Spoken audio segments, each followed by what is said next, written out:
Alhamdulillah bihi nasta'in. Allahumma shalli ala sayyidina Muhammad wa ala alihi wa sahbihi wa barik wa sallim. Amma ba'd. Mengurusi surah Al-Qari, Sama Azir, jawatan kuasa, tuan-tuan dan puan-puan, ibu-ibu dan bapa-bapa yang dirahmati Allah sekalian. Jadi alhamdulillah kita panjatkan syukur kepada Allah di atas kesempatan pada malam ini untuk meneruskan pengajian kita. Dan saya rasa pun bersyukur kerana sampai awal tadi. Cuma saya sampai maghrib, saya tidur dulu dalam kereta 10 minit tuan-tuan. Saya mengantuk sangat dah. Bawa kereta pun dah tak betul dah. So saya rehat dulu dah. Saya minta maaf kerana bulan lepas cancel last minute, tak dapat ambil kuliah disebabkan kesihatan orang rumah tak mengizinkan untuk saya datang. Jadi malam ni kita akan berkongsi satu bab yang khas, iaitu kajian ringkas perbahasan ulama tentang keharusan wanita yang berhaid membaca Al-Quran. Sepatutnya biasanya kita membincangkan tentang hadis Sahih Muslim, tapi malam ni kita bincangkan benda lain sikit. Boleh ke orang perempuan ni membaca yang haid membaca Al-Quran? Nota ni tuan-tuan sebenarnya belum saya lengkapkan sepenuhnya. Ada lagi beberapa poin yang saya nak masukkan, tapi dalam tempoh saya buat ni dalam 3 hari. Jadi hari Khamis tu saya nak selesaikan. Banyak pula pelajar-pelajar datang jumpa untuk study bagi pembentangan mereka. Jadi tak sempat saya nak fokus hari Khamis tu. Jadi inilah sekadar yang ada ya. Jadi kita pun tak akan bincang satu-satu ni sebab banyak ni. Saya lupa letak muka surat tu, lebih kurang dalam 23 ataupun 24 muka surat ya. Baik mukadimahnya, ulama hampir tidak pernah sepakat dalam satu-satu perkara ya. Pasti ada khilaf kalangan mereka meskipun sedikit. Dan antara khilaf kalangan ulama ialah adakah wanita haid dan orang berjunub diharuskan membaca Al-Quran ataupun tidak. Yang itulah yang kita nak tumpukan. Kalau kita perhatikan, hampir dalam semua perkara tak ada kesepakatan ulama. Mesti ada perbezaan walaupun sedikit ya. Dalam bab salat ke, buyuk ke atau apa sekalipun, pasti ada perbezaan. Jadi dalam membincangkan soal wanita haid ini boleh atau tidak membaca Al-Quran, kita rumuskan ada 3 pandangan ulama ya. Ada 3 pandangan ulama. Pandangan yang pertama tu, yang awal sekali itu, wanita haid dan orang berjunub tidak diharuskan membaca Al-Quran. Pandangan kedua, wanita haid dan orang berjunub diharuskan membaca Al-Quran. Yang ketiga tu, wanita haid dibenarkan, orang berjunub tidak dibenarkan. Jadi hari ini kita mulakan dengan pandangan pertama dahulu ya. Wanita haid dan orang berjunub tidak diharuskan membaca Al-Quran. Inilah pandangan kebanyakan ulama dulu sampai sekarang ya. Ini pandangan Hanafiyah, boleh rujuk dalam beberapa kitab. Kemudian salah satu pandangan Imam Malik, ulama Syafi'iyah, dan juga pandangan masyhur bagi Imam Ahmad dan merupakan pegangan kebanyakan ulama Hanabilah. Jadi 4 mazhab ini secara majoritinya bersetuju bahawa wanita haid dan orang berjunub tidak diharuskan membaca Al-Quran. Itu secara umumnya tuan-tuan sekalian ya. Hadis yang biasa mereka pegangnya, dalil yang pertama ni saya pergi ringkas-ringkasnya. Hadis riwayat Ibnu Umar radhiyallahu anhu. Yang tuan-tuan cuba tengok yang dalam kurungan, baris kedua tu dalam kurungan tu kan. La taqra'ul haid walal junub syai'an minal Quran. La taqra'ul haid walal junub syai'an minal Quran. Yang bermaksud orang haid dan juga orang berjunub tidak boleh membaca apa pun dalam Al-Quran. Muka surat pertama lagi. Muka surat pertama, hadis baris yang kedua. Baik. Orang yang haid dan juga orang berjunub tidak boleh membaca apa pun daripada Al-Quran. Kalau baris bawah sekali tu yang dalam kurungan tu, la taqra'ul haid wal junub minal Qur'ani syai'an illa tarafal ayah wal haraf wa nahwa zalik. Kata tuan-tuan boleh rujuk dia punya terjemahan dia tu, yang ada saya gariskan terjemahan dia ya. Wanita haid dan orang berjunub tidak boleh membaca sesuatu pun daripada Al-Quran kecuali pangkal ayat dan huruf dan seumpama dengannya. Maknanya sekadar baca satu dua perkataan tu boleh, tapi nak baca ayat Al-Quran itu tidak dibenarkannya.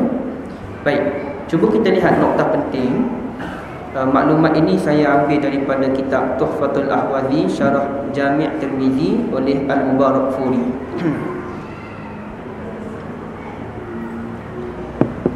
Poin yang pertama, kepuasan Al-Mubarakfuri, iaitu tidak boleh membaca sedikit ataupun banyak. Hadis menunjukkan orang berjunub dan haid tidak diharuskan membaca sesuatu pun daripada Al-Quran. Bahkan ada hadis menyatakan haram. Cumanya kata Mubarakfuri, pada setiap hadis yang menyatakan keharaman tersebut ada kritikan.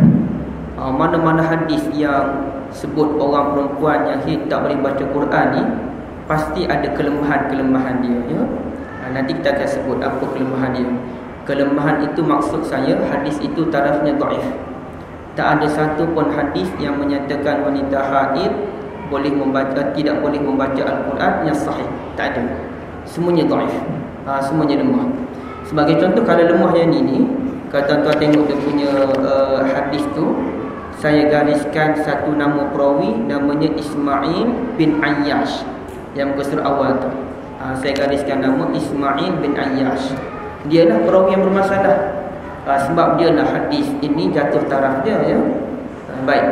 Yang kedua, ba pula saya silap B tu. Hadis wafil ba. Hadis Ali berbunyi kata Rasulullah sallallahu alaihi wasallam, yuqri'unal Quran ma lam nakun junuban. Rasulullah baca Al-Quran kepada kami selama mana kami tidak berjunub ya. Terdapat hadis lain menegaskan Nabi SAW tidak membaca Al-Quran ketika berjunub. Ni hadis dia. Kana Rasulullah SAW la yahjubuhu aw la yahjizuhu 'anil Qur'ani syai' laisal janabah. Tak ada sesuatu pun yang menghalang Rasulullah, tiada apa yang menghalang Rasulullah, tidak silap ni. Macam mana tu? Tiada yang menghalang Rasulullah daripada membaca Al-Quran kecuali janabah. Tidak yang kedua tu tuan-tuan buang ya. Siapa yang ada pen tu boleh buang. Tiada apa yang menghalang Rasulullah daripada membaca Al-Quran kecuali janabah. Namun hadis ni pun problem juga. Hadis ni problem kerana dalam hadis ini dan keempat-empat sunan, mana Sunan Tirmizi, Abu Dawud semua tu, bila dia bawa hadis tentang Rasulullah tidak membaca Al-Quran apabila berjunub, semuanya diriwayatkan oleh seorang perawi hadis namanya Abdullah bin Salimah. Kenapa saya kata Salamah di situ tu? Kesilapan tu ya, Abdullah bin Salimah. Salimah. Ada juga yang nama Salamah, tapi saya cek nama kawan ni Abdullah bin Salimah ya. Jadi Abdullah bin Salimah ni adalah perawi hadis yang bermasalah. Bahkan antara ulama yang mengkritik Abdullah bin Salimah ni adalah Al-Imam Syafi'i. Pun dia kritik juga ya. Baik. Yang D itu hadis ini bermasalah disebabkan Ismail bin Ayyash. Ismail bin Ayyash ni tuan-tuan, kalau D itu Al-Baihaqi sebut hadis ini diriwayatkan secara bersendirian oleh Ismail bin Ayyash. Maknanya hadis ini Ismail bin Ayyash dibawa, yang hadis yang surat pertama tu. Sedangkan periwayatan beliau daripada orang Hijaz dianggap dhaif dan tidak boleh dijadikan hujjah. Baik, saya terangkan ya. Ismail bin Ayyash ni dia bukanlah perawi yang jahat. Cumanya kalau dia riwayatkan daripada orang Iraq boleh diterima. Tapi kalau diriwayatkan daripada orang Hijaz, hadisnya bermasalah. Jadi kalau kita tengok nama Ismail bin Ayyash tu, haddatsana Ismail bin Ayyash an Musa bin Uqbah, daripada Musa bin Uqbah. Musa bin Uqbah ini adalah orang Hijaz. Segala periwayatan kalau Ismail bin Ayyash ambil hadis daripada mana-mana orang Hijaz seperti Musa bin Uqbah, hadisnya dianggap sebagai bermasalah. jatuh hadis yang dhaif. Kalau diambil selain daripada orang Hijaz boleh, diterima, ya. Tapi kalau diambil daripada orang Hijaz dia, ulama tolak, ya. Baik. Menurut Abu Sulaiman Al-Khattabi sebut, fiqh yang dapat difahami daripada hadis ini ialah orang berjunub tidak boleh membaca Al-Quran. Begitu juga dengan orang yang haid. Ini disebabkan hadas orang haid lebih berat daripada janabah. Khattabi dia buat mafhum mukhalafah. Kalau orang berjunub dilarang daripada membaca Al-Quran, orang haid lagi-lagilah. Sebab sifat hadas wanita yang haid itu lebih berat daripada orang berjunub. Jadi kalau orang berjunub pun dilarang, wanita yang haid lagi-lagilah dilarang. Dia konsep dia mimba bi aula, lebih-lebih lagi dilarang, ya. Imam Malik memberikan komentar tentang orang berjunub. Dia tidak boleh membaca ayat Al-Quran dan seumpama dengannya. Juga dihikayatkan beliau berkata, orang haid boleh membaca Al-Quran namun tidak bagi orang berjunub.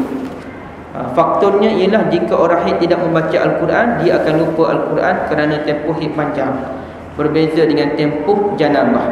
Itu pandangan Imam Malik yang bakal kita kupas nanti, ya. Jadi itu cerita dia, ya. Orang berjunub tidak boleh membaca Al-Quran. Tapi menurut Sa'id bin Musayyab dan Ikrimah, dia membolehkan orang berjunub membaca Al-Quran. Tapi sekarang ni kita nak bahas hujah tak boleh dulu. Hujah yang boleh tu biar dulu, ya. Dalil 2, hadis riwayat Sayyidina Ali bin Abi Talib. Kita tengok dia punya yang bergaris je. Rasulullah SAW keluar dari bilik ayat. Baginda membaca Al-Quran dan makan daging bersama-sama kami. Tiada apa yang menghalang baginda daripada membaca Al-Quran selain janabah. Yang bawah tu pun begitu juga, ya. Dalil 3, kisah menarik yang melibatkan Abdullah bin Rawahah radhiyallahu anhu. Baik. Hadis Abdullah bin Rawahah ni, dia sebenarnya orang haid dan orang berjunub saya buat ni. Cuma saya letak tajuk tu orang haid je, ya. Hadis riwayat Abdullah bin Rawahah ni mudah-mudah cerita. Abdullah bin Rawahah tu dia duduk dengan isteri dia. Malam tu dia bangun, dia pergi ke bilik jariah dia, ke hamba perempuan dia lah. Dia pergi ke bilik hamba perempuan dia dan dia buat hubungan dengan hamba perempuan dia. Bila isteri dia bangun, dalam keadaan zaman dulu kan gelap, dia tak cam, tapi dia perasan suami dia duduk dalam bilik jariah. Jadi dia marah. Dia pun keluar bilik dan ambil pisau. Masa tu Abdullah bin Rawahah pun keluar juga bilik. Jadi terserempak mereka. Abdullah keluar tengok isteri dia pegang pisau. Isteri dia marah. Cuba cakap apa yang kamu buat tadi. Betul ke kamu buat hubungan dengan jariah kamu? Maka Abdullah bin Rawahah pun dia menafikan. Dan dia kata sebagai bukti saya akan baca Quran. Kerana Nabi larang membaca Al-Quran kalau berjunub. Kalau betul dia baru buat hubungan dengan jariah tadi, pasti dia berjunub. Sekarang dia nak buktikan bahawa dia tidak berjunub, dia tak buat hubungan dengan jariah tadi. Maka dia pun membaca syair Arab, tuan-tuan sekalian. Isteri dia tak hafal Quran, dia pun baca syair Arab bunyi macam Quran je. Isteri dia pun terima lah. Esoknya dia pun cerita pada Rasulullah. Rasulullah pun tersenyumlah dengan cerita dia tu. Jadi tuan-tuan, Abdullah bin Rawahah ni kira trik sikit lah. Dia tak tipu, dia trik sikit. Tapi poin yang penting adalah beliau kata Rasulullah larang daripada membaca Al-Quran ketika berjunub. Sebagai membuktikan dia tidak berjunub, tak buat hubungan dengan jariah tu, dia pun baca Quran. Sebenarnya baca syair, ya. Tapi hadis itu pun ada orang petikan. Yang bawah sekali itu saya tulis tu ada silap sikit. Namun ulama mempertikaikan hadis ini disebabkan kedudukan perawi, ya. Bukan disebabkan minta maaf, betul lah. Mempertikaikan hadis ini disebabkan kedudukan hadis itu. An-Nawawi menjelaskan hadis ini bertaraf muqaddam. Muqaddam ni kenapa tuan-tuan? Cuba kita lihat. Silap tak letak nombor muka surat, saya terlupa. Kalau kita tengok hadis Abdullah bin Rawahah tu, dia tulis hadatsana Muhammad bin Makhlad, qala hadatsana Al-Abbas bin Muhammad Ad-Duri, qala hadatsana Ibrahim bin Dubais bin Ahmad Al-Haddad, qala hadatsana Muhammad bin Sulaiman Al-Wasiti, qala hadatsana Abu Nuaim, qala hadatsana Za'ah bin Saleh an Salamah bin Muhram an Ikrimah. An Ikrimah qala, Ikrimah yang menceritakan hadis ini. Ikrimah cerita hadis ini, Abdullah bin Rawahah sedang tidur bersama dengan isteri dia. Lalu ulama tanya, Ikrimah ni siapa dia? Ikrimah adalah tabi'in, tak sempat dengan zaman Nabi sallallahu alaihi wasallam. Dia tabi'in. dia tak sempat dengan zaman Nabi, tapi cerita ni berlaku pada zaman Nabi. Macam mana Ikrimah yang tak sempat hidup zaman Nabi, dia boleh cerita peristiwa yang berlaku pada Abdullah bin Rawahah. Jadi hadis ini dipanggil hadis munqati'. Hadis munqati' ni hadis terputus. Macam mana seseorang boleh cerita benda yang dia tak lihat depan mata? Sepatutnya Ikrimah ni kurang-kurang dia ambil hadis ini daripada mana-mana sahabat, tapi tak ada. Dia direct dia menceritakan kisah ini. Jadi kisah ni kira tak kuat lah tuan-tuan. Dhaif juga. Hadis yang dhaif. Pandangan kedua, sekarang kita bincangkan tadi bahawa wanita haid tidak boleh membaca Al-Quran. Orang berjunub pun tak boleh. Kalaulah ditanyakan apa hikmah larangan wanita haid membaca Al-Quran, hikmahnya tak ambuk je dah. Kita serahkan kepada Allah. Apa hikmahnya tak kira. Bila Allah larang, Nabi SAW larang, maka kita terima. Walaupun ulama bahas ada hikmah tak ada hikmah, itu cerita lain. Yang pentingnya Nabi SAW melarang keadaan tersebut. Tapi pandangan kedua tuan-tuan sekalian, orang haid dan berjunub harus membaca Al-Quran secara mutlak. Ini pandangan Az-Zahiriyah, juga merupakan pandangan Imam Bukhari, Al-Qaradawi, bahkan banyak lagi pandangan ulama lain, termasuklah Abdullah bin Abbas radhiyallahu anhu. Abdullah bin Abbas pun setuju. Orang yang haid dan juga berjunub harus membaca Al-Quran, tak ada larangan pun. Pertama, penghujahan Ibn Hazim, ya.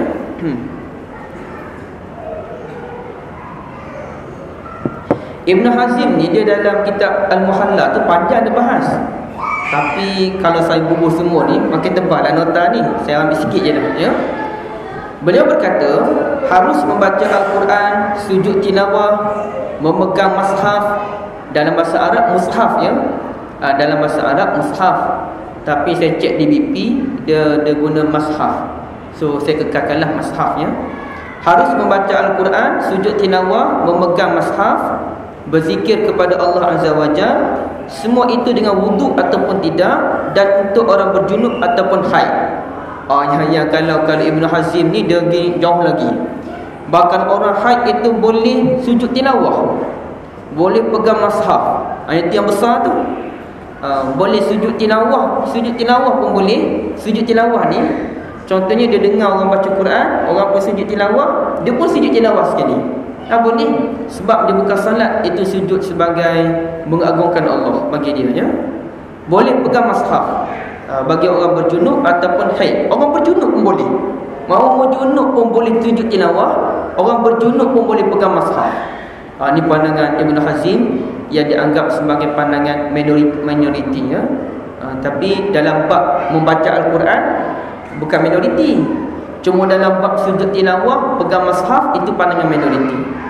Dalilnya ialah sesungguhnya membaca Al-Quran, sujud padanya dan memegang mushaf merupakan perbuatan baik, sunat, dan diberikan ganjaran pahala kepada sesiapa yang melakukannya. Siapa yang tak setuju mesti datangkan dalil. Ada tak dalil melarang wanita haid sujud tilawah?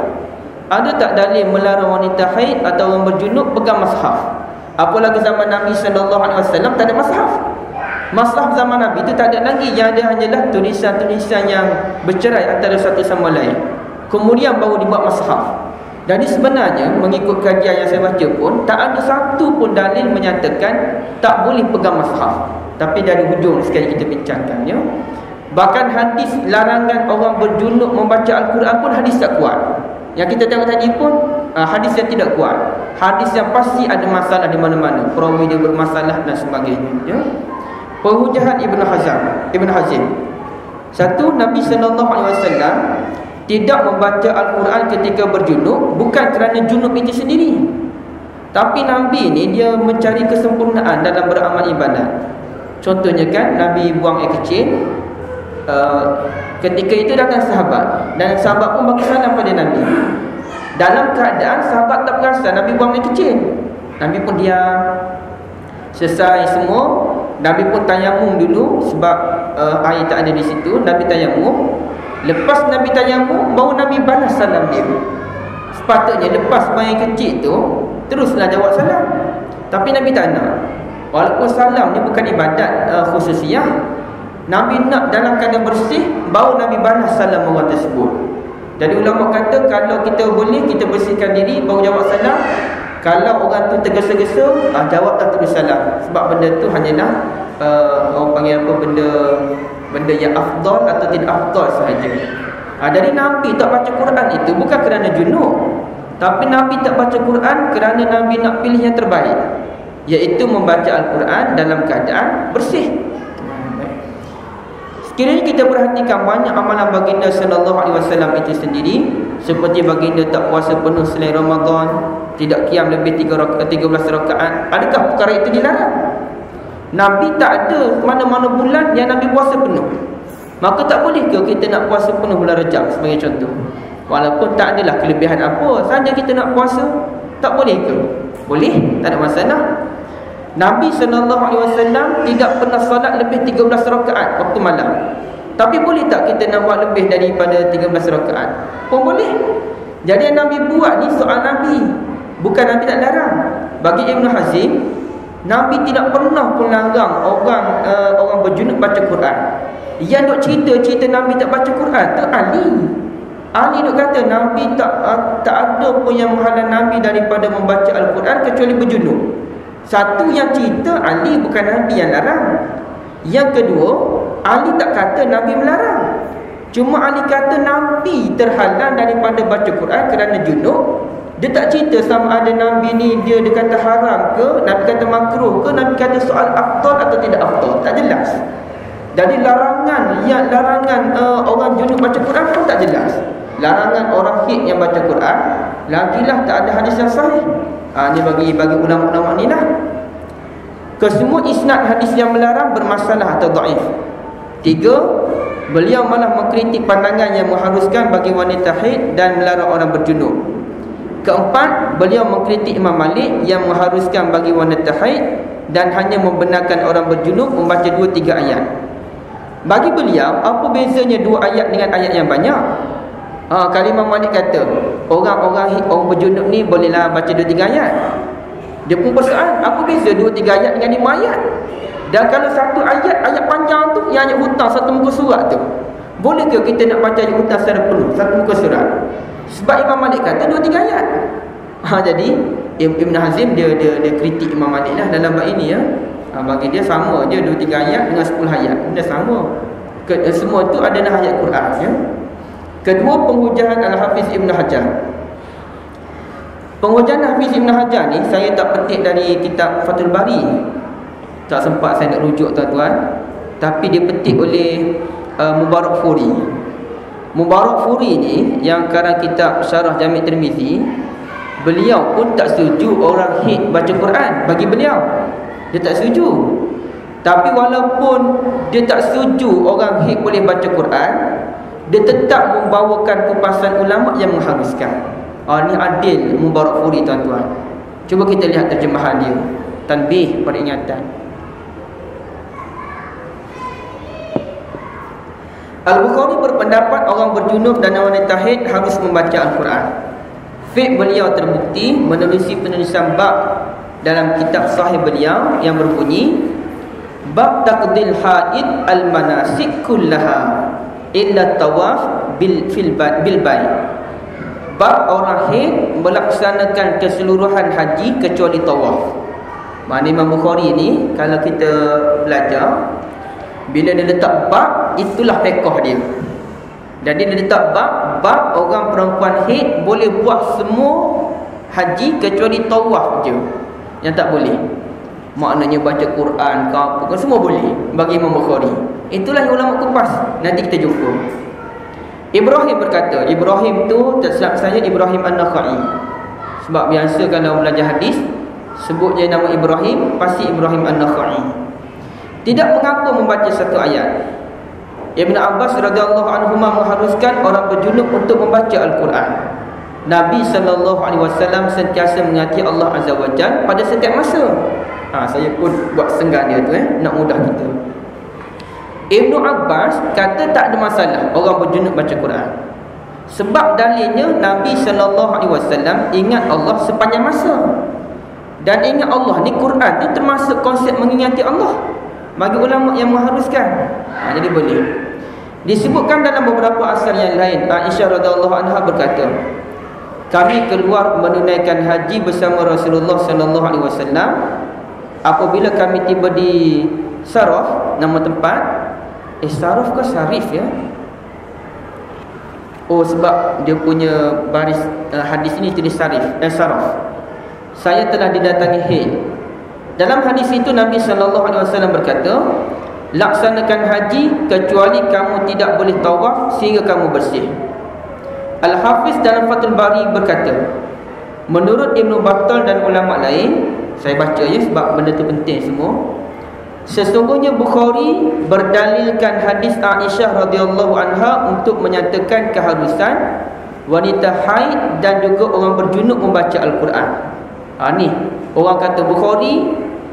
Kalau kita tengok kitab lain pun tuan-tuan, contohnya kitab Jamaluddin Al-Qasimi, dia pun kata memang Imam Bukhari berpandangan orang haid dan berjunub boleh baca Quran bagi dia. Ini kerana Rasulullah SAW tidak melarang pelaksanaan haji kecuali tawaf. Nabi mengecualikan tawaf kerana ia ibadah khusus. Amalan haji merangkumi zikir, talbiyah, doa. Namun wanita haid langsung tidak dilarang melakukan semua itu. Begitulah yang berjunub dengan alasan haid lebih berat. Maknanya kalau orang haid dibenarkan buat benda-benda tadi termasuk baca Quran, orang berjunub apatah lagi. Kalau kita ingat tadi kan, bagi ulama yang melarang, kalau orang berjunub pun dilarang membaca Al-Quran, orang haid lagi-lagilah dilarang kerana hadasnya lagi berat. Tapi bagi Imam Bukhari, kalau wanita haid dibenarkan membaca Al-Quran, orang berjunub lagi-lagi dibenarkan baca Quran. Sebab ada ulama kata orang haid boleh baca Quran, orang berjunub tak boleh baca Quran. Jadi bagi Imam Bukhari, Ibn Hajar dia pelik. Kenapa? Sepatutnya kalau wanita haid yang darah keluar lebih berat hadasnya boleh baca Quran, orang berjunub lagi-lagi boleh baca Quran bagi dia, ya. Juga tidak dilarang membaca Al-Quran kerana ia termasuk dalam zikrullah. Sekiranya ada orang mendakwa bahawa perintah, tu panjanglah tak apa. Maknanya bagi Ibn Hajar, apa yang difahami daripada Bukhari, Nabi bagi buat semua benda kecuali tawaf.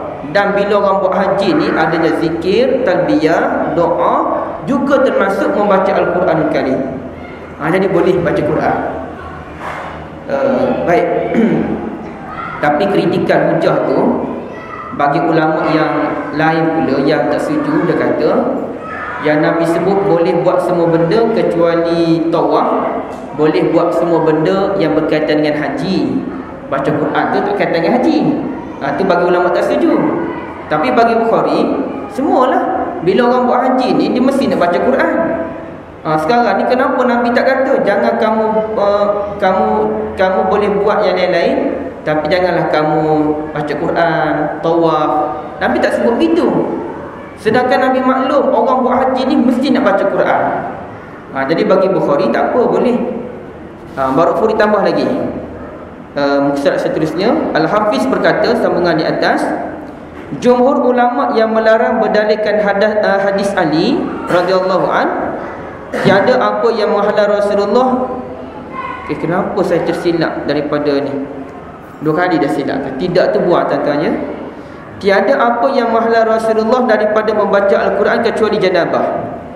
Hadis ini diriwayatkan oleh Ashabus Sunan dan disahihkan oleh Tirmizi dan Ibn Hibban. Namun sebahagian mereka mengkritik kedhaifan beberapa perawi. Yang benarnya hadis itu bertaraf hasan dan boleh dijadikan hujah. Maknanya bagi Ibn Hajar, hadis Nabi Muhammad sallallahu alaihi wasallam tak baca Quran masa junub hanya hadis hasan. Boleh jadikan hujah, tapi macam kita sebut tadi, itu cerita daripada Ali dan itu bukan larangan. Ali hanya kata Nabi tak baca Quran masa berjunub. Ali tak kata kita dilarang baca Quran masa berjunub. Ali tak kata gitu. Ali hanya kata Nabi yang terhalang daripada baca Quran. Nabi tak kata kita dilarang membaca Al-Quran, ya. Bagaimanapun terdapat kritikan daripada berhujahkan hadis itu. Ini kerana perbuatan tersebut khas untuk Nabi dan tidak menunjukkan orang lain haram melakukannya. At-Tabari menjelaskan kemungkinan Nabi SAW memilih perkara yang akmal berdasarkan dalil-dalil yang ada. Kalau tuan-tuan tengok bawah lagi tu, yang ada saya letak garis, yang sahihnya Umar radhiyallahu anhu tidak suka membaca Al-Quran dalam keadaan junub. Yang sahihnya Umar wa sahha an Umar annahu kana yakrah an yaqra al-Quran wa huwa junub. Umar tidak suka membaca Al-Quran ketika junub, bukan kata haram. Dia hanya tak suka je. Kalau nak baca Quran masa junub, dia tak suka, dia tak gemar. Tapi tak ada dia kata Umar mengharamkan baca Quran bagi orang berjunub. Tak ada. Umar melarang orang baca Quran ketika berjunub. Tak juga. Cuma Umar tidak suka. Tak suka tu peribadi dia, tuan-tuan. Maknanya kalau boleh dia nak ada wudu, dia nak bersih baru nak baca Quran. Berjunub bagi dia tak suka, ya. Jadi tu ada komentar terhadap pandangan Bukhari pula tu. Jadi Bukhari. Kita ke depan sikit lagi, ya.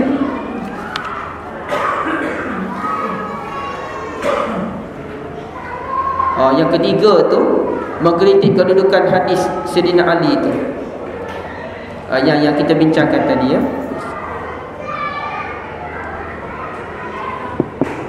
Cuba tuan-tuan tengok yang ketiga mengkritik kedudukan hadis Ali radhiyallahu an. Kita tengok muka surat sebelah tu. Tengok muka surat sebelah. Yang bawah tu saya sebut pertama dalam, saya buat bold yang tebal tu, ya. Lepas hadis Jami' Tirmizi. Kalau tuan-tuan tengok bahagian tu, setiap hadis itu saya gariskan nama Abdullah bin Salimah. Setiap hadis saya gariskan nama Abdullah bin Salimah. Hadis An-Nasa'i, hadis Abu Daud dan hadis Tirmizi saya gariskan nama Abdullah bin Salimah. Pertama, masalah perawi.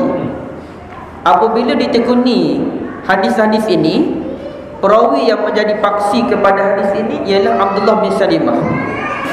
Beliau seorang perawi yang bermasalah dan dikritik oleh ulama. Sebagai contoh, kita tengok kritikan ulama terhadap Abdullah bin Salimah. Abdullah bin Salimah dibaca dengan lam berbaris bawah, yang akhir bawah sekali tu. Salimah bukannya Salamah, ya. Salimah. Al-Muradi Al-Kufi, seorang perawi yang saduq, namun hafalan beliau tertukar-tukar. Itu masalah dia. Riwayat hafalan hadis Abdullah bin Salamah ini sentiasa tertukar-tukar. Baik, kita balik lagi. Komentar Al-Hafiz Ibn Hajar, balik ke depannya. Asy-Syafi'i berkata dalam Sunan Harmalah, sekiranya hadis ini sabit, ini merupakan dalil orang berjunub haram membaca Al-Quran.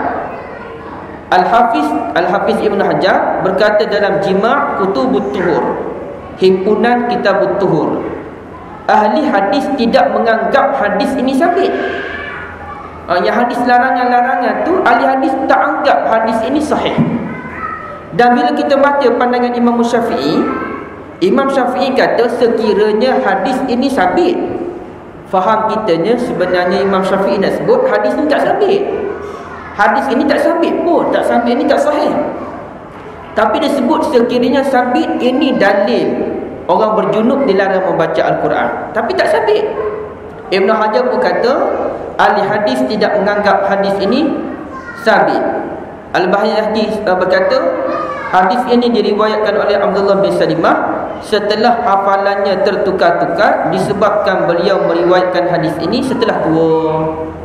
Ada perawi hadis ni masa muda dia hebat, tapi bila tua tu dia teringat dah banyak benda, jadi tertukar-tukar. Ada gitu. Maka ulama dah akan kaji hadis kawan ni dia riwayat masa muda ke masa tua. Kalau masa muda diterima, tapi bila masa tua ditolak. Kata Baihaqi, hadis ini diriwayatkan setelah hafalan beliau tertukar-tukar, yakni ketika tua. Itu kajian ulama. Ulama kaji masa tua dia riwayat, so ditolak. Ulama hati-hati tuan-tuan, ya. Asy-Syafi'i menegaskan, Imam Syafi'i Imam Syafi'i yang berpandangan orang haid tak boleh baca Quran dan orang junub tak boleh baca Quran. Tapi beliau menegaskan tiada siapa, bukan tiada siapakan tu, tiada siapa kalangan ulama yang mengesahkan kesahihan hadis ini. Menurut Baihaqi, Imam Syafi'i menolak hadis itu disebabkan Abdullah bin Salimah. Imam Syafi'i pun tolak, tuan-tuan sekalian, ya. Kedua, ini cerita orang berjunub, bukan cerita orang yang haid, ya. Setelah Al-Hafiz mendatangkan maklumat kritikan terhadap Abdullah bin Salimah, beliau meneruskan kritikan dengan menyatakan, Khattabi berkata, Ahmad meremehkan hadis ini. Imam Ahmad dia pandang hadis ni tak ada apa pun bagi Imam Ahmad. An-Nawawi berkata, At-Tirmizi menyalahi pandangan kebanyakan ulama. Maksudnya apa? Tirmizi kata hadis Nabi tak baca Quran masa berjunub hasan, sahih.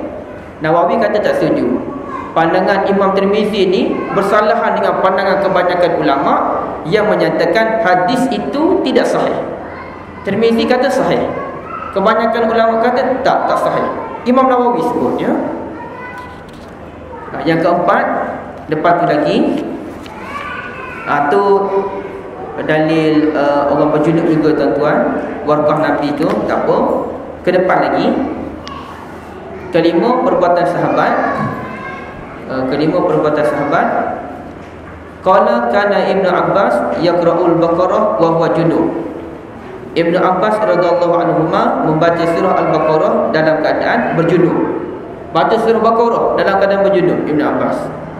Keenam, penjelasan Sa'id bin Jubair. Kita baca yang bergaris pada terjemahan tu. Bila orang tanya Sa'id bin Jubair, apa hukum orang berjunub baca Quran? Katanya, bukankah di dalam tubuh badannya sendiri ada Quran? Kalau larang orang berjunub baca Quran, dalam tubuh orang tu sendiri ada Quran dah. Ingatan-ingatan dia. Bagi Sa'id lah. Jadi ini pandangan kedua, tuan-tuan. Kita pergi memang secara ringkas betul ni. Dan ulama kedua berpandangan wanita haid dan orang berjunub dibolehkan membaca Al-Quran secara mutlak. Yang jelasnya hadis larangan semuanya tidak sahih.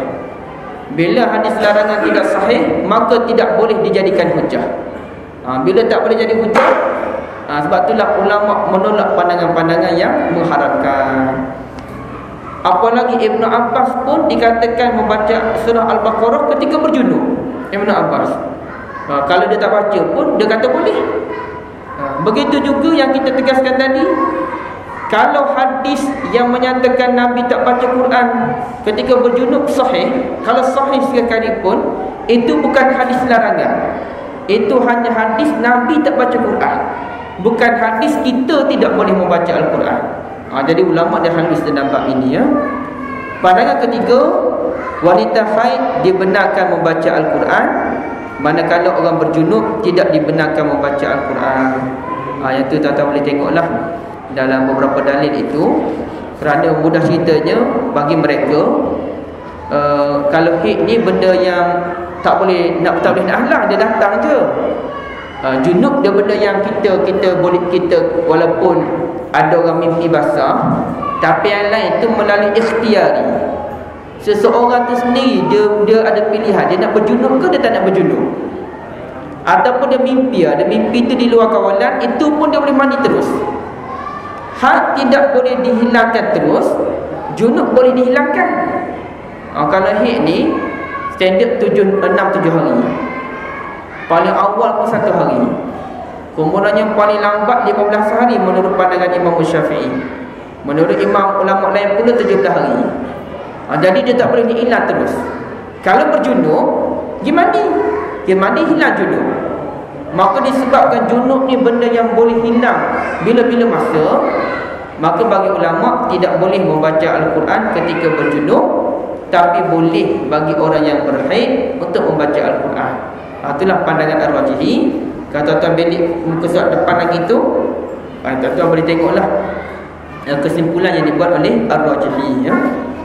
Tapi dia sebut walaupun orang haid boleh baca Quran, tak boleh sentuh mushaf, kata dia. Tak boleh sentuh mushaf.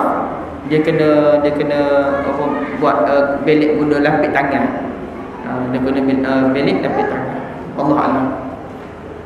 Kita buka soal jawab lah. Saya kejar masa sikit tu sebab kalau boleh kita kalau dapat berbincang, kalau tuan-tuan ada maklumat, lagi baiklah untuk kita kongsikan, insya-Allah. Silakan ya. Saya pernah dengar kalau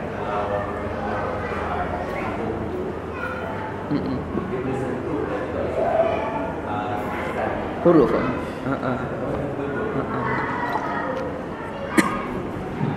Sebenarnya dia kena buat satu bab lain pula, nota dalam 10 muka surat ke bincang tentang orang bersentuh mushaf tu. Mudah ceritanya memang ada ulama tak setuju kalau orang tu tidak berwudu, dia ada hadas kecil atau hadas besar, tak boleh pegang Quran. Cuma ulama sekarang ni membenarkan Al-Quran dalam bentuk terjemahan. Al-Quran yang ada terjemahan, dia sama banyak Quran separuh, terjemahan separuh.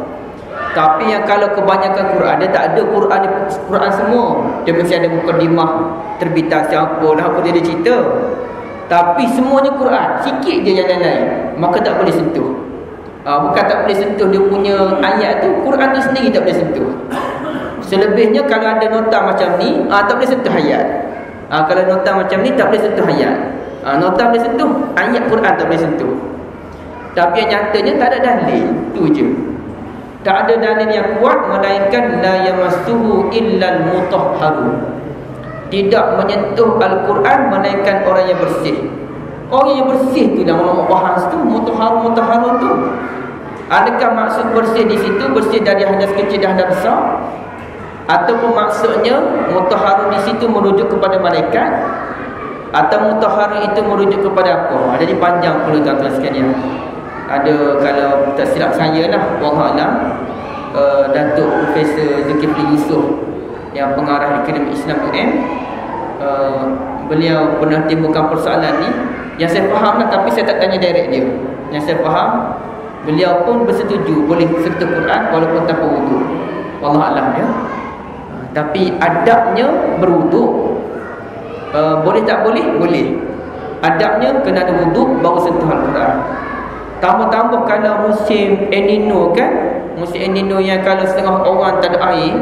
Sekarang ada air lagi. Contohlah negara kemarau yang tak ada air, nak berwuduk pun payah. Jadi malahlah nak ambil nak baca Quran, tak ada baca Quran akhirnya. Ataupun kalau musim sejuk, sikit-sikit buang air kecil, lepas tu nak ambil wuduk baca Quran balik. Allah, malas lah tuan. Memang malas.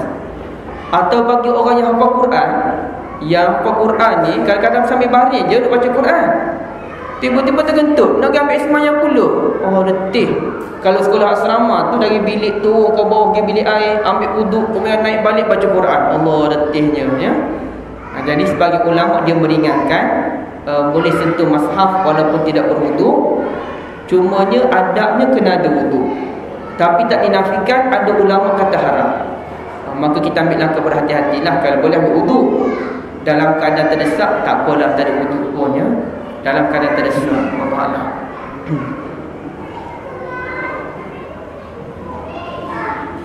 Baik, ada soalan lain?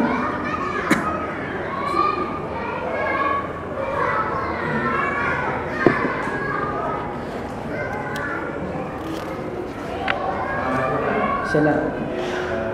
Malaysia, saya dalam satu forum.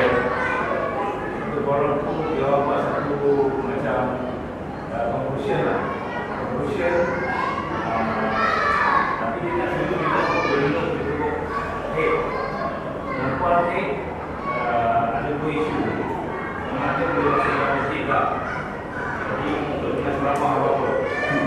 Kita tak boleh masuk dalam masjid. Tapi boleh duduk di kawasan ruang masjid.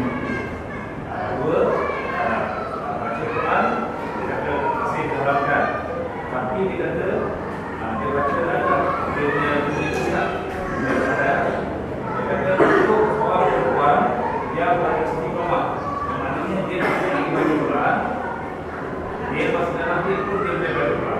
Maknanya istiqamah. Tidak, dia masih tak boleh Quran tu tak. Betul. Kita sebut julung lah tak. Dia sebut bayangin lah tak.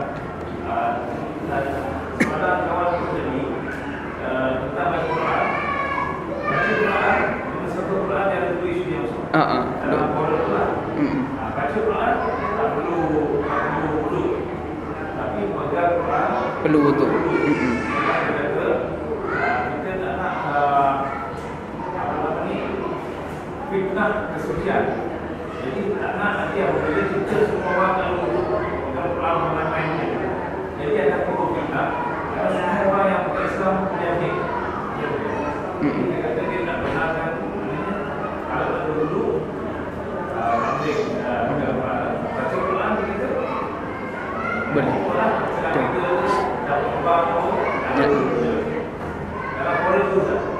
Terima kasih Tuan Haji.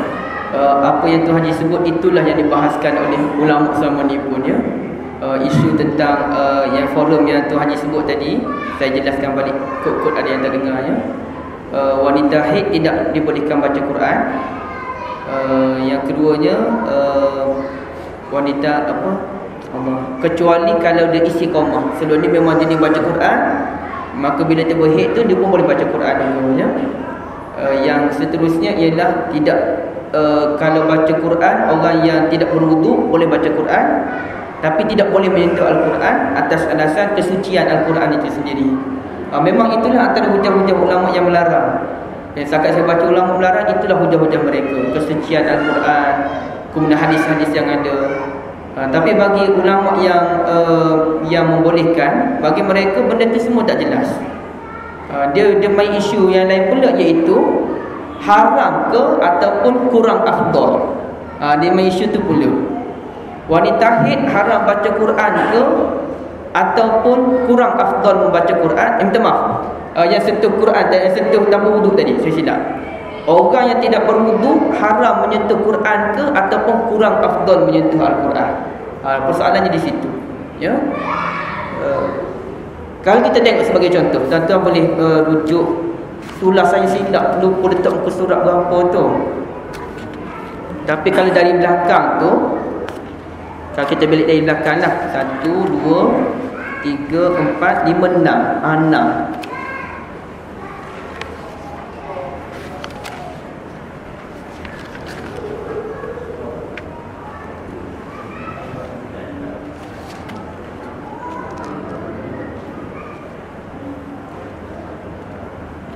Tujuh ke belakang lagi sampai 7. 7 tu betul ke yang 7 dari belakang tu, yang bawah sekali tu Ibnu Taimiyah mengupas dengan berkata, betul yang tu Okey, cuba kita tengok atas terjemahan. Dan pandangan kedua, mereka berdua, wanita haid dan nifas, boleh membaca Al-Quran. Ulama bahagian ini berpandangan hadis menyebutkan perkara ini dhaif. Hadis yang larang wanita haid baca Quran ni semuanya dhaif. Manakala mengkiaskan haid dengan nifas, dengan haid dan nifas dengan junub adalah tidak tepat. Alasannya ialah tempoh junub adalah pendek, sedangkan tempoh haid dan nifas panjang sampai mencecah 40 hari, atau mazhab Syafi'i 60 hari. Al-Quran boleh hilang daripada ingatan mereka sekiranya mereka menghafalnya. Mereka perlu sentiasa murajaah Al-Quran sekiranya mereka merupakan guru Al-Quran atau pelajar. Apalagi membaca Al-Quran adalah satu kebaikan yang sangat besar. Bagaimana kita terhalang daripada melakukan kebaikan ini tanpa dalil? Bagaimana kita tak boleh baca Quran tanpa dalil? Saya pun sepanjang perjalanan fikir je, apa hikmah wanita haid dilarang baca Quran?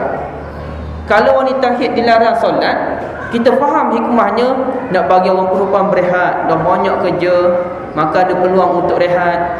Dan kita pun, tuan-tuan semua dah berkeluarga, tuan-tuan tahu bahawa isteri ni dia untung dia ada haid dan dia boleh rehat daripada solat. Banyak benda yang untung. Tapi apa kebaikan pula kalau dilarang membaca Al-Quran tu? Yang itulah Ar-Rajihi dia petikaikan. Ada bawa ulama, pandang ulama yang mempetikaikan bagaimana kita terhalang daripada melakukan kebaikan ini tanpa dalil. Kalau ada dalil tak apa, tapi tak ada dalil.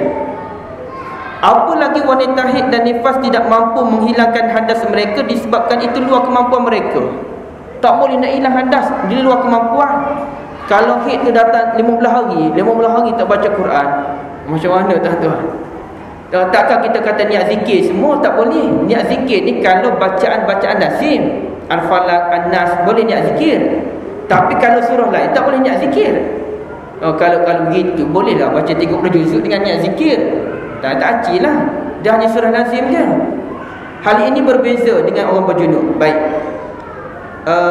bawah tu kita terus lagi kepada Ibn Taymiyah mengupas dengan berkata, okey, beliknya terjemahan, telah dimaklumi bahawa orang perempuan telah mengalami darah haid pada zaman Rasulullah lagi. Namun perkara ini tidak menghalang mereka daripada membaca Al-Quran. Seperti itu juga mereka tidak ditegah daripada berzikir dan berdoa. Malah wanita haid diperintahkan keluar, bukan keluarga tu, silap pula ya. Ni sebab tak edit lah ni tuan-tuan, nak cepat masa tu. Malah wanita haid diperintahkan keluar semasa hari raya dan bertakbir bersama kaum muslimin. Nabi SAW juga memerintahkan wanita menunaikan manasik haji keseluruhannya kecuali tawaf. Sekian-sekian ya. Maknanya dia nak sebutnya wanita haid ni banyak keringanan yang diberikan oleh Rasulullah kepada mereka, dan tak ada larangan daripada membaca Al-Quran. Itulah ulama bertegas atas sekaliannya. Jadi kalau kita sebut contohnya, kalau kita nak bezakan haid dengan junub, junub tak boleh baca Quran sebab tempohnya pendek, haid tempohnya panjang. Tapi macam mana kalau wanita tu datang haid 1 hari je? 1 hari je datang haid. Memang kebiasaannya dulu lagi dia memang datang haid 1 hari je kalau ada jenis wanita macam tu. Sebab tempoh minimum 1 hari menurut mazhab Syafi'i. Ada mazhab lain tu dia kata sekali keluar je, ada juga. Tapi Syafi'i kata 1 hari tempoh minimum. Kalaulah ada wanita tu 1 hari je keluar dari haid dia, tak sama ke dengan junub. Junub pun sekejap, haid pun sekejap.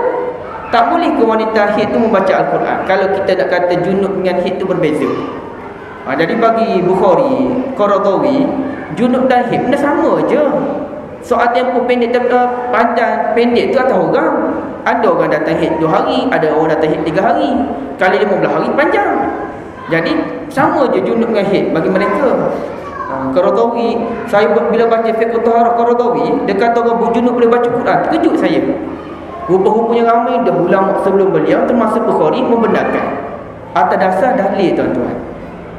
Dan ulama dia ada gini, dalam bab halal dan haram, satu-satunya orang yang boleh menghalalkan dan mengharamkan syariat Nabi SAW. Nabi seorang je boleh kata. Tak boleh orang lain kata haram kecuali dia ambil dalil daripada Nabi. Dia ambil dalil dari Nabi tak apa. Jadi sekarang ni dalil yang ada semuanya adalah dalil yang lemah. Dalil yang lemah. Dalil yang lemah ini tak semestinya bila bergabung dalil lemah bergabung dengan dalil-dalil yang lain maka jadi kuat, tak semestinya. Ada dalil yang lemah bila bergabung dengan dalil-dalil yang lain pun still dia lemah juga, dia takkan jadi kuat. Ada benda hadis lemah dia dikuatkan dengan hadis lemah yang lain. Ada yang naik taraf dan ada yang tak naik taraf. Dalam kes darah haid, orang wanita haid terhalang baca Quran tak naik taraf, dia kekal sebagai hadis yang lemah, tidak boleh dijadikan hujah ya. Tapi tuan-tuan jangan bergaduhlah benda ni. Tak baca Quran baca, tak baca sudah kan. Tak pasal pula sebab kuliah malam ni bergaduh. Satu kumpulan wanita haid baca Quran, ada puak dia, persatuan pula. Ada persatuan lain pula. Taklah begitu tuan-tuan. Kita sekadar nak cerita. Kalau nak buat pun jangan cerita kat orang, jangan masuk Facebook ya. Letih kita nanti. Ada suatu keluarga tu dia pergi keluar negara, dia bergambar dengan khinzir. Khinzir tu macam-macam jenis lah, yang besar, yang kecil, dia bergambar. Dia nak ceritanya tak dosa bergambar. Itu hanya satu koreksi seni dia. Betul lah, tak berdosa pun. Nak bergambar dengan apa pun, harimau ke beruang ke, walaupun bahaya tak berdosa.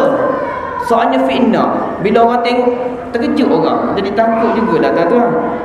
Jadi saya pun buat rumusan, kesimpulannya, setelah kita mendapati terdapat beberapa khilaf kalangan ulama, eloklah kita sebagai orang awam mengambil langkah berhati-hati namun tidak sempit. Mungkin beberapa rumusan di sini boleh membantu kita membuat keputusan yang seimbang dan sesuai. Ya, akhirnya saya cuba habiskan sikit ya.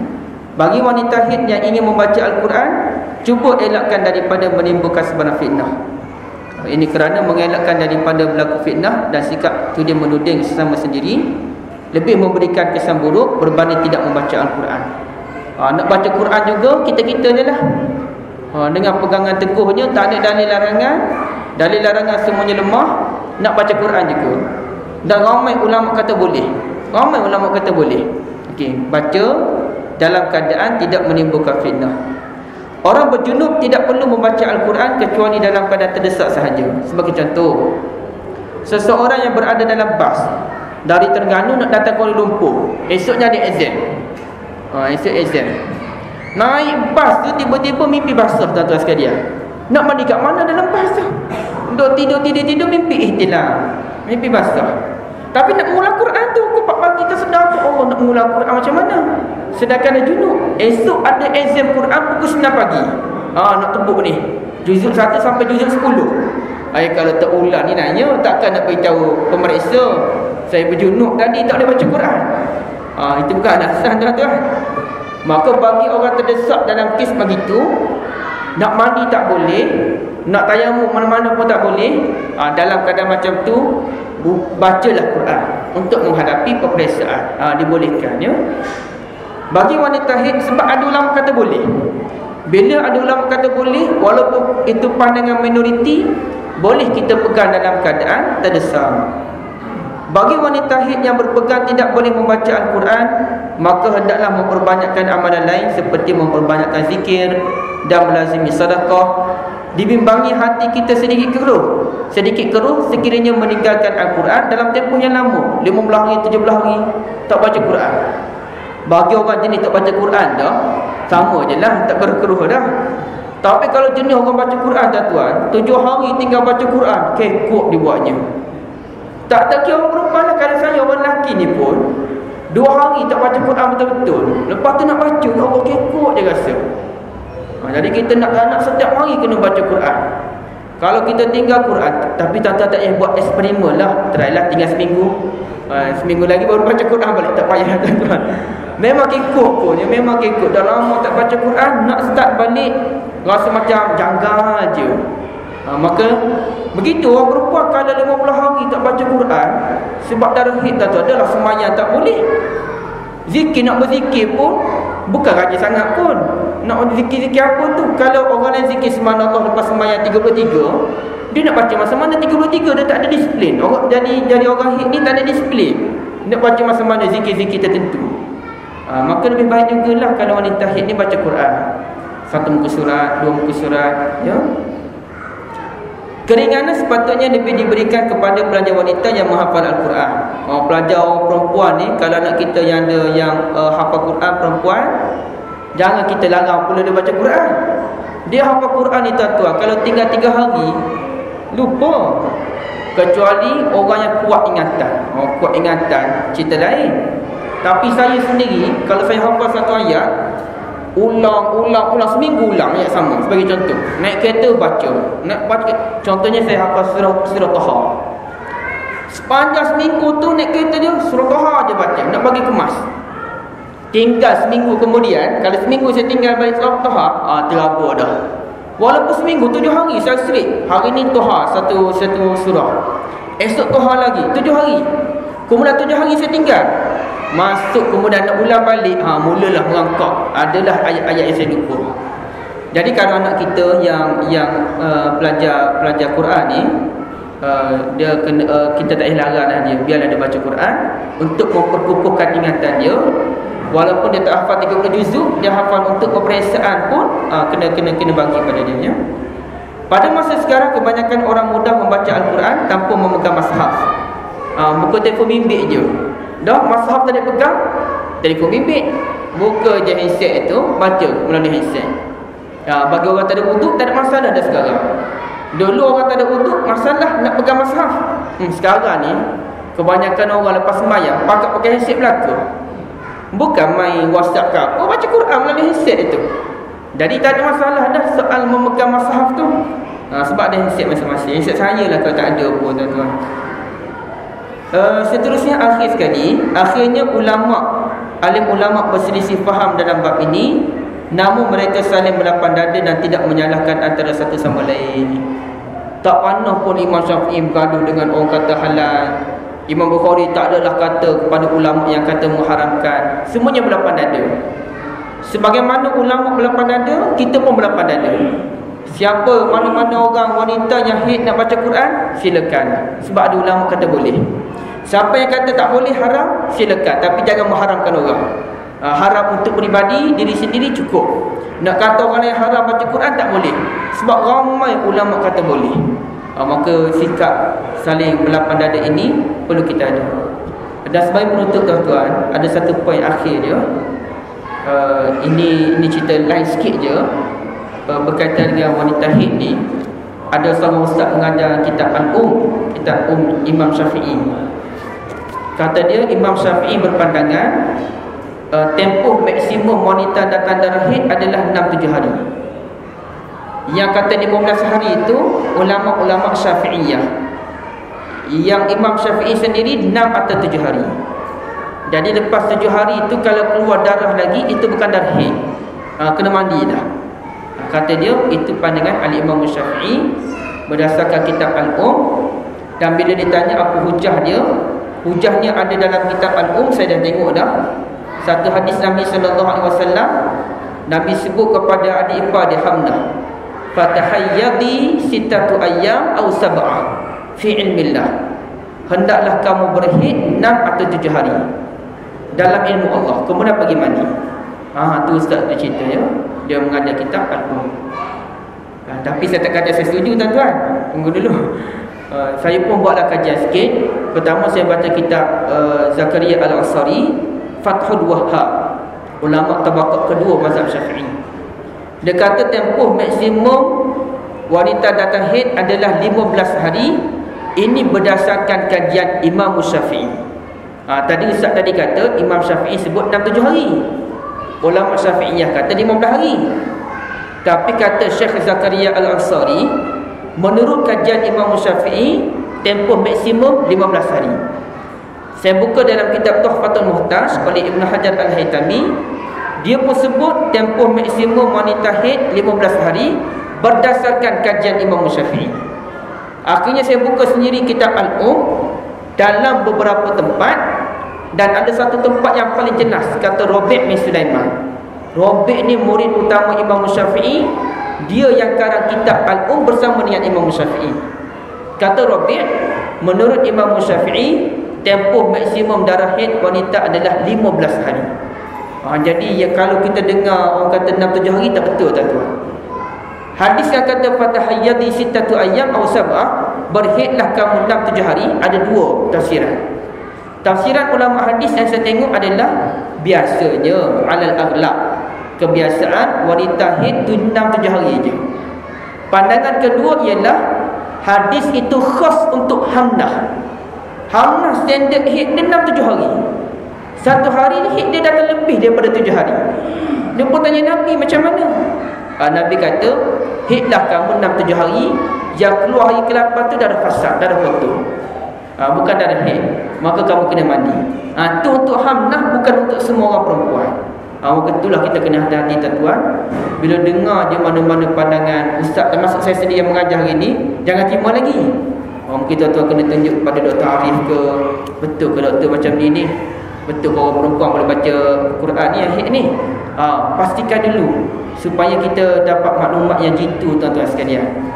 Sebagai satu contoh lagi, macam gerhana matahari yang lepas kan, gerhana matahari yang lepas gerhana matahari itu keluar dalam satu artikel.